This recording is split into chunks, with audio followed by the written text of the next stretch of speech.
And for so many, actually speaking about your background, your grandfather, uncle, even including your father. There's one thing that I want the young people to know today, because they look up to you. Brenden Praise grew up as a worship leader in the church. 100%. Yeah, you grew up serving. Even when you go back home now, you still serve. 100%. Talk about that, because it's important. I mention this almost in every episode that I do, because I believe that we need to emphasize that we don't just come up tomorrow, then we are what we are. It's important. It's submission. Sure. It's understanding, being a part of something that's bigger than yourself. Repeat that again. Wow. You have to, because God's gospel is so much bigger than us. Yay. And so, yes. And so you have to go through it. Sure. You have to go through, like you said, I was playing keyboard. Yeah.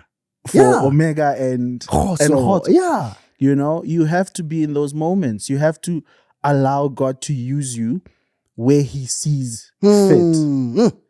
And I think a lot of times we like to have an idea of how God's blessing is going to manifest itself on our lives. Okay. And so we don't actually see the serving part as a blessing. Sure.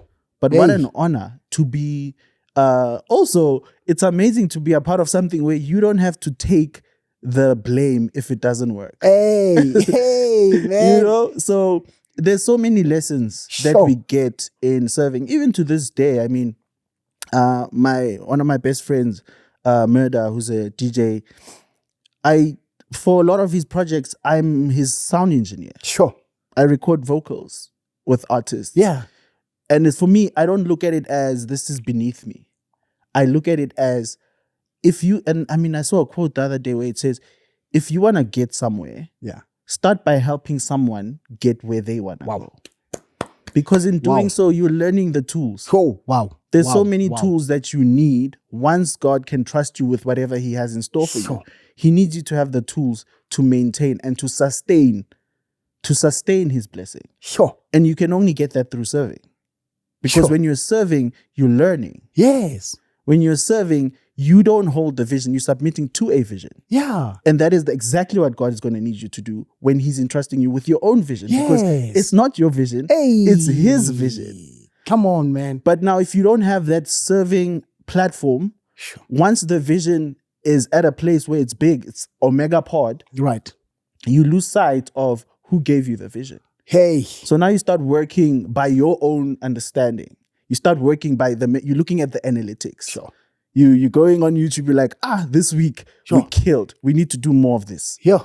Whereas God is saying, no, don't do that. Yeah. And so it's tough. You have to make those decisions. It's for me, like even last year I had one of the biggest songs in the country. Sure. Yes. It's nominated for Song of the Year on Metro FM. Yeah. It's called Horns in the Sun. And I was a part of that song. And literally a month later, I dropped a gospel single. Yeah. When everyone was like, you're dominating. Yeah. Run with it. Yeah. This is the sound. This is your sound. This is your sound. People are gravitating. And it was like, yes, this is what that is. But this was just a door for me to be able to do this. Yo. And it's like decisions like that you cannot make if you are submitting to yourself. Hey, Brenden. Hey. You understand? Yeah. It's deep. Like what we're doing is there's a spiritual layer to it that is so much deeper than the physical that people see. Sure. And it's so easy to see people achieving certain things or doing or having a certain influence, God trusting them with a certain influence, and then thinking, no, man, these people, they must have gotten it this some type of way. But there's a spiritual life that you have to submit to. Sure. There's an understanding that you have to have with God. There's a relationship that you have to build. For me, being, like I said, being in the secular world for 8 years of my career, it's so easy for people to be like, we can't bring the world into the church. They like saying stuff like that, right? Yes. But it's like, maybe we can take the church into the world. Into the world. To the world. But it requires, like you said, it requires a very strong foundation. Yep. Yeah. Because you cannot be consumed.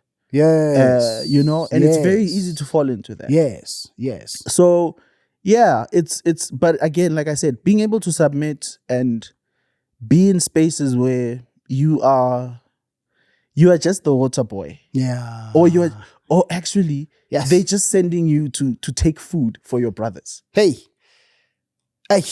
You understand? Yeah. If you don't find yourself in a situation where God he can trust you to send a sandwich for your brothers, Hey.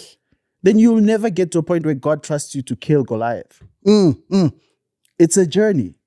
And you have to be a shepherd before you can be a king. And it's like there's no other way around it. So for me, I've just always understood that. And again, my dad is my greatest hero. Yep. And he's such an embodiment of that. Yes. You know, my dad is very selfless. Yes.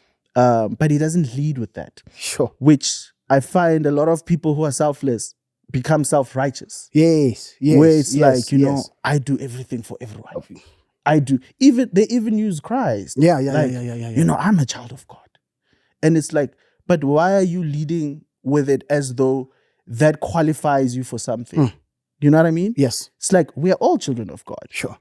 It's an honor and it's a privilege and it's a gift. Right. That we've been given. But it also carries a responsibility, which is love and understanding and empathy and being able to actually make a difference and being able to actually lead something that God can be proud of. When you get to heaven, God can say, I gave you this assignment. Yes. This was your assignment. You did not deter from the assignment that I gave you. You did not look at what other people were doing and follow what that was. You did what I told you. Because God still speaks to individuals. Right. Which I think, you know, it's so... Sure. These days, we don't see that. It's like, if you come out with a song and you say, God said to me, it's like people are like, but like, where's the biblical, yes. Where's the theology? Yeah. And it's like, the theology is inspiring what God is saying to me. Yes. You know? Yes. But God still speaks a fresh word. You know, and he will continue to. And I think it's just about being open and saying, God, use me how you want to use me. That's right. If for this season, my job is to make music for TikTok, I will submit to that. I will submit to that because that is the people that you've given me. That is my audience. And I will not look at other people. I will celebrate other people. Yeah, right. But I will not feel like I necessarily have to be in those spaces. Yes. Family, if you like this clip, why don't you just go for more clips over here and for full episode right here? God bless you and thank you for watching.